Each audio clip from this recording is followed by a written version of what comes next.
La palabra de Dios dice que Dios ha puesto eternidad en el corazón del ser humano, sin que el hombre alcance a entender la obra que ha hecho Dios desde el principio hasta el fin. Sin embargo, en Cristo Jesús ya nos ha sido revelado el misterio que estaba oculto desde tiempos eternos. Nuestra fe cristiana se encuentra íntimamente ligada a la revelación del único Hijo de Dios por naturaleza, a su enseñanza, a su pasión, a su muerte, su resurrección, su ascensión y el envío del Espíritu Santo. Sin embargo, para poder vislumbrar con mayor nitidez la intrínseca verdad existente de la realidad espiritual de lo que creemos por fe y comprender nuestra razón de ser y de existir, debemos reflexionar y hacer vivo el conocimiento que nos fue revelado por Cristo, así como también el conocimiento que nos fue revelado en Cristo por el cumplimiento de su resurrección. Pues de no haber Cristo resucitado, vana sería nuestra fe. Pues sin la fe, hermano mío, es imposible agradar a Dios. Es por eso que podemos decir con verdad que antes de que Cristo comenzara su ministerio, la realidad de la resurrección era incierta para el ser humano, pues hasta entonces nadie había resucitado como Cristo lo hizo. Aunque ciertamente, mi querido hermano, la resurrección de Lázaro sería sólo sombra de la resurrección que había de venir en Cristo, pues Lázaro volvió a morir en su cuerpo. Sin embargo, reflexionemos un poco aquellas cosas que al ser humano le han sido reveladas como consecuencia intrínseca del acontecimiento de la gloriosa resurrección de nuestro Señor Jesucristo. En efecto, el hecho de la resurrección de Cristo nos da la pauta para comprender que en su resurrección toma sentido el motivo por el cual fuimos creados, mi querido hermano. Es decir, Dios en su eternidad, antes de haber creado nada de lo que existe, ya sabía que algún día en la historia del ser humano enviaría a su Hijo a encarnarse como uno de nosotros, para que de esta manera la dignidad del hombre dejara de ser una dignidad de criatura y se elevara hasta la dignidad de verdaderos hijos de Dios, tal como lo es Cristo Jesús, aunque no por naturaleza, obviamente, sino por adopción. Y esto nos deja comprender que si Dios nos ha creado, entonces, desde antes de hacerlo, Él ya sabía con claridad la razón y el objetivo por el cual seríamos creados. Pues ciertamente, mi querido hermano, Dios no procede de manera espontánea, es decir, no existe la posibilidad de que se pueda pensar que las cosas que Él hace no tienen un fin u objetivo determinado. Pongamos un ejemplo para entenderlo mejor. Imaginemos un pastelero que tiene pensado hacer un pastel muy especial. En efecto, antes de hacer nada, primero debe tener en su mente qué es exactamente lo que va a hacer y para qué lo va a hacer. Luego comenzará haciendo el pan y después cada una de las otras cosas necesarias para terminar dicho pastel. De tal modo que si nos preguntamos sobre cuál es la razón de ser y de existir, tanto del pan como de cada una de las otras cosas hechas por el pastelero, la respuesta sería que la razón de ser y de existir, tanto del pan y las otras cosas, es precisamente llegar a ser el pastel especial que él tiene en mente. De tal manera que podemos asegurar con certeza que el pastelero no ha procedido de manera espontánea, sino objetiva y determinada, pues no comenzó haciendo un pan y las otras cosas sin saber lo que deseaba como producto final, ni averiguando lo que surgiría en la medida que sucediera cada evento. De lo contrario, ese pastelero procedería de manera espontánea sin tener un conocimiento claro de lo que quiere hacer, y por consecuencia, ante cualquier resultado obtenido, se vería obligado a reaccionar para sí mismo de manera imprevista. Algo así como quien se pone a apagar un fuego que no sabía que surgiría, tras haber combinado altas temperaturas, oxígeno y combustible. Proceder sin un fin determinado, hermano mío, Solamente lo haría alguien que no sabe por qué y para qué hace lo que hace, y ciertamente ese no sería el proceder de Dios. Lo que se quiere decir con esto es que una vez que Dios en Cristo manifestó al hombre la existencia de su resurrección, se han quitado los velos necesarios para vislumbrar de manera clara la razón de ser y de existir del ser humano en el plan de salvación de Dios, el cual no sólo consiste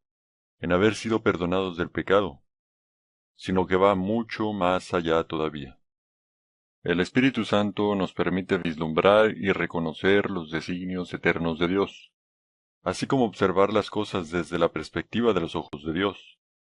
Y también nos permite darnos cuenta que cuando Dios creó al ser humano, no lo creó con miras eternas al paraíso terrenal, sino más bien hacia la Jerusalén celestial que baja del cielo. Nos permite ver que la redención de Cristo no fue el plan B como muchos piensan, pues aseguran que el plan A habría quedado frustrado por el pecado, como si el proceder de Dios fuese en actitud contingente ante los sucesos que llegaran a presentarse inmediatamente después de haber creado al ser humano. Algo así como si Dios no hubiese sabido que el hombre caería en desobediencia, y por consecuencia Dios se ha visto en la necesidad de emitir un plan alternativo tras haber quedado frustrado su plan inicial. Lo cierto es que no se trata de diversos planes, sino de uno solo, el cual está dirigido al ser humano en miras eternas a la Jerusalén celestial que baja del cielo como hijos verdaderos, y no con miras eternas al paraíso terrenal como criaturas. Es por eso que la resurrección de Cristo no es el resultado de la resolución de un plan alternativo, pues no es ni remotamente posible, hermano mío, que se pueda declarar con verdad que el pecado de Adán y Eva haya tomado por sorpresa a la infinita sabiduría de Dios. Ello nos deja observar que Dios no procede de manera contingente ni espontánea, mi querido hermano, sino más bien, con amor pleno lo hace de manera precisa, objetiva y determinada, como un padre que ama a sus hijos, los guía, los enseña, los corrige, los cuida, los educa y todo lo que hace, lo hace por amor a ellos. Así pues, por la resurrección de Cristo, comprendemos que Dios ya sabía desde la eternidad que por tal acontecimiento tendríamos la certeza de nuestra esperanza en el cumplimiento de sus promesas y ser herederos de la misma gloria, y con ello abrir el entendimiento para comprender que en virtud de su resurrección sería posible para los hombres poder tener la posibilidad de llegar al cielo con Dios en calidad de hijos adoptivos, verle y conocerle tal cual es, porque fuera de ello no existiría forma de poder llegar a verle y estar con él, pues hasta entonces Cristo nos había revelado que a Dios nadie le había visto jamás, sino solamente el Hijo que está en el seno del Padre. Es por eso que dentro de la libre voluntad que Él nos dio, era necesario para el ser humano conocer por mano propia el hecho de haber caído, porque Dios en su eternidad ya sabía que algún día en el plano del tiempo enviaría a su único Hijo a rescatarnos de las consecuencias del pecado, y darnos vida en la eternidad en calidad de hijos y no en calidad de criaturas. Reflexionemos por un momento lo siguiente. Supongamos por un momento que el ser humano nunca ha cometido un solo pecado en contra de Dios, su Creador, y por consecuencia nunca ha sido desterrado del paraíso terrenal. La pregunta sería, ¿cuál sería la razón de haber sido creados? Porque de no haber pecado, no habría deuda, ni nada que deba pagarse, y por consecuencia, no habría delito, ni nada por lo cual se deba realizar una expiación, y al no haber expiación, no sería necesario que el Hijo de Dios se encarnara, y al no existir la encarnación del Hijo de Dios, Dios no habría dignificado nuestra naturaleza humana con su divinidad. Por consecuencia, no existiría en la naturaleza del ser humano la dignidad de hijos de Dios, y a su vez, Al no existir la encarnación y la expiación, no existirían tampoco la resurrección, y por consecuencia Cristo en el cielo no estaría en cuerpo resucitado y glorioso, y con todo ello, los humanos no podríamos ser sus hermanos, y aunque los cielos posiblemente siempre hubiesen estado abiertos, aún así no podrían recibir nuestra naturaleza humana en calidad de hijos verdaderos, sino en calidad de criaturas, y por lo tanto, al no tener la dignidad de hijos de Dios, seguiríamos siendo criaturas de Dios por la eternidad, y por consecuencia,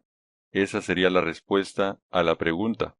es decir, ser criaturas por la eternidad sería la razón por la cual habríamos sido creados. Así, por la reflexión de esta suposición, queda demostrado que no hemos sido creados para ser criaturas por la eternidad, sino para ser hijos verdaderos de Dios por la eternidad. Pues sabemos por revelación que Cristo era ya preconocido y destinado desde antes de la fundación del mundo para manifestarse en los postreros tiempos por amor a nosotros, como Cordero sin mancha para rescatarnos con su sangre preciosa. Es por eso que Él es antes que todas las cosas, y todas las cosas subsisten en Él, pues ellas fueron creadas en Él, por Él y para Él, pues por el Hijo Dios hizo el universo. De este modo comprendemos que Dios ya sabía desde la eternidad que el ser humano caería en pecado, y con ello sería desterrado del paraíso terrenal y sometido a las consecuencias del pecado, las cuales, entre otras cosas, tienen al ser humano sometido a la muerte, pues la paga del pecado es la muerte, y por consecuencia Dios sabía que era necesario realizar una expiación, pero no cualquier expiación con carne y sangre de animales, pues la ofensa generada por el pecado es de acuerdo al ofendido, y el ofendido es Dios, y Dios es eterno, de manera que la ofensa es eterna,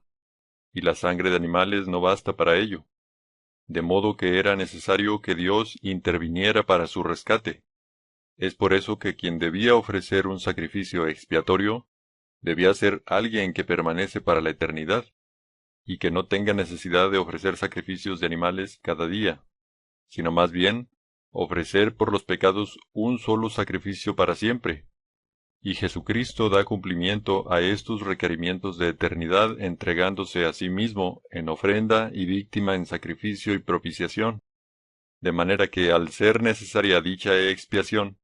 era por consecuencia necesaria la encarnación del Verbo de Dios, y por la encarnación del Verbo de Dios, Dios ha dignificado nuestra naturaleza humana con su divinidad, y por consecuencia, en la naturaleza del ser humano, existe la dignidad de hijos de Dios. Por eso Jesucristo no se avergüenza de llamarnos sus hermanos, y a su vez, por la encarnación y la expiación, fue posible la resurrección, y posteriormente la ascensión, y por consecuencia Cristo en el cielo se encuentra en cuerpo resucitado y glorioso, abriendo así con ello la gloria de los cielos para los seres humanos, de tal manera que es posible que la naturaleza del ser humano sea recibida en los cielos en calidad de hijos verdaderos, y no en calidad de criaturas. De manera que podemos observar que la caída del hombre es evidentemente un acontecimiento plenamente considerado dentro del único plan que Dios tiene en su mente desde toda la eternidad, no porque Dios sea la causa del pecado, sino porque dentro del plan de Dios era necesario que la libre voluntad del ser humano se hiciera evidente,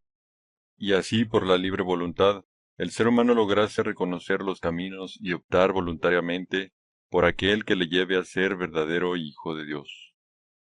Es por eso que para ser hijos en el Hijo, es decir, para poder llegar a ser hijos de Dios por adopción en el único Hijo por naturaleza, Cristo Jesús, era necesario sembrar corrupción para obtener incorrupción. Era necesario morir para vivir, así como también para Cristo fue necesario morir para darnos vida. Pues si el grano de trigo no muere, queda él solo, y no puede dar fruto, pero si muere, da mucho fruto. Y si los frutos del trigo es el trigo mismo, los frutos del Hijo son los hijos mismos. Es por ello que al reflexionar nuestra existencia en virtud de su resurrección, logramos comprender que en el plan de Dios ya estaba considerado desde la eternidad la creación, la redención y la santificación, mi querido hermano, de manera que eso nos permite palpar en nuestro corazón el gran amor que Dios nos ha tenido desde la eternidad, pues desde la eternidad Él ya sabía que si nos creaba con el objetivo de llegar a ser sus hijos verdaderos por adopción, no sólo era necesario que su divinidad se anonadara hasta nuestra condición humana con todas sus fragilidades, sino que además debería entregar la vida de su único Hijo en expiación por nosotros, para que con todo ello nos fuera posible llegar a ser sus hijos por la eternidad. Y a pesar de conocer todo esto antes de crearnos, aun así Él decidió emprender nuestra creación. De este modo hemos comprendido que su amor es tan infinitamente grande, que no escatimó en sí mismo por nuestra razón de ser y de existir, y con ello bien comprendemos que aquel que no está dispuesto a sufrir, es también aquel que no está dispuesto a amar.